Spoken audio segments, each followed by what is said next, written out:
genérica nos dejan explicitada que se trata de una función, o sea, no hay que cuestionarnos acá la condición de existencia de unicidad. ¿Por qué? Porque el enunciado dice sea la función.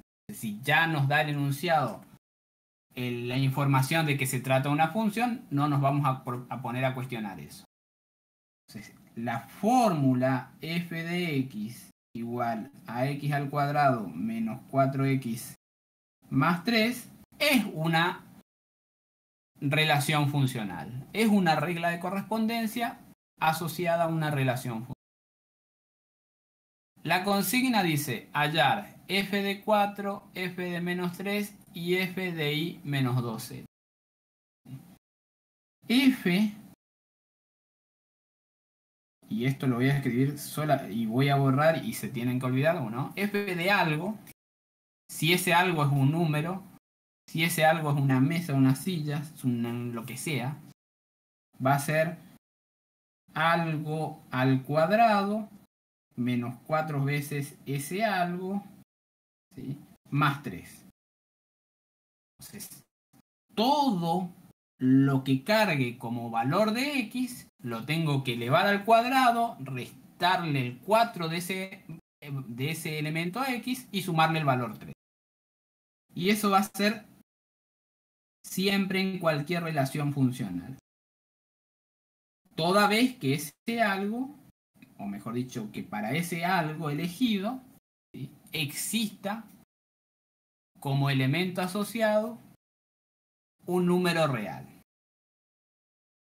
Entonces, en este caso se nos pide que carguemos o que hallemos la imagen de 4. F de 4 o imagen de 4 son expresiones equivalentes. En este caso sería 4 al cuadrado menos 4 por 4 más 3. 4 al cuadrado menos 4 por 4 se cancelan porque 4 al cuadrado es 16 y 4 por 4 también es 16. Entonces, esto darían dos números que serían recíprocos y la suma de dos números recíprocos es el neutro para la suma, el neutro para la suma es el cero, la suma ordinaria. Más 3, el resultado sería 3.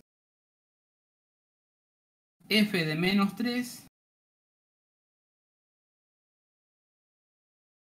sería lo mismo, menos 3 al cuadrado, menos 4 por menos 3, más 3.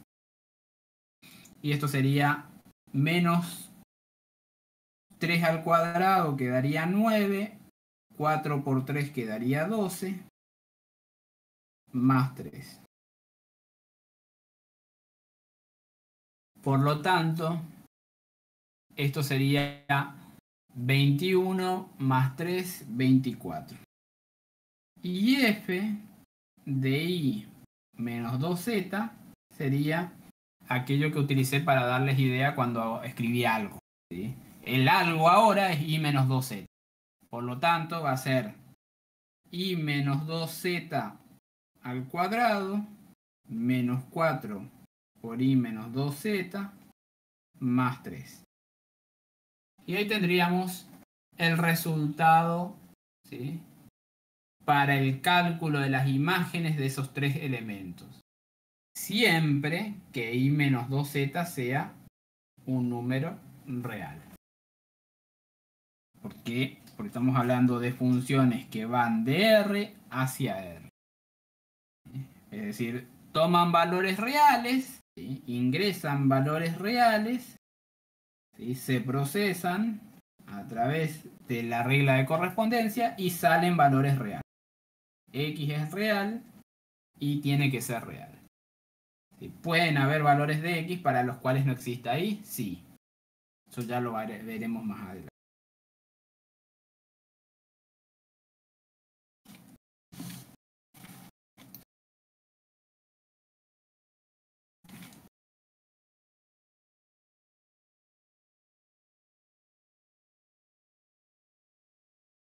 Sí. Estén cursando algoritmos y estructuras de datos, supongo yo que ya entre las estructuras vistas, no sé si lo han visto ya o no, pero tienen definida un tipo de estructura que se llaman justamente funciones, ¿no?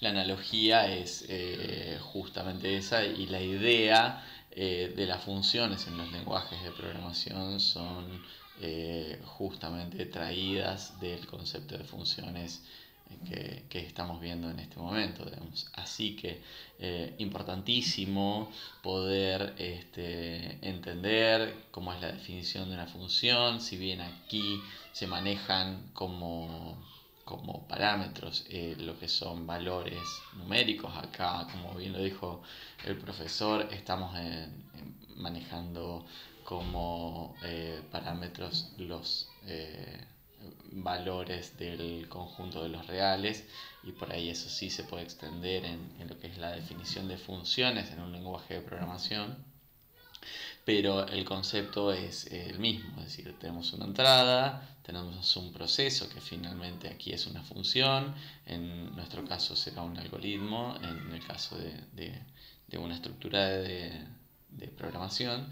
y tendrá una salida, ¿no? Me parece importante que vayan relacionando, digamos, esos conceptos también, y que bueno, el estudio de las funciones sin duda les va a permitir a ustedes tener una visión más general también respecto de la elaboración de sus propios algoritmos. Bueno, nada más que eso, Jorge, disculpa la interrupción. No, está bien. Por ahí, inclusive en el caso de funciones por partes, yo creo que se me hace que podría estar relacionado incluso con el if o el while.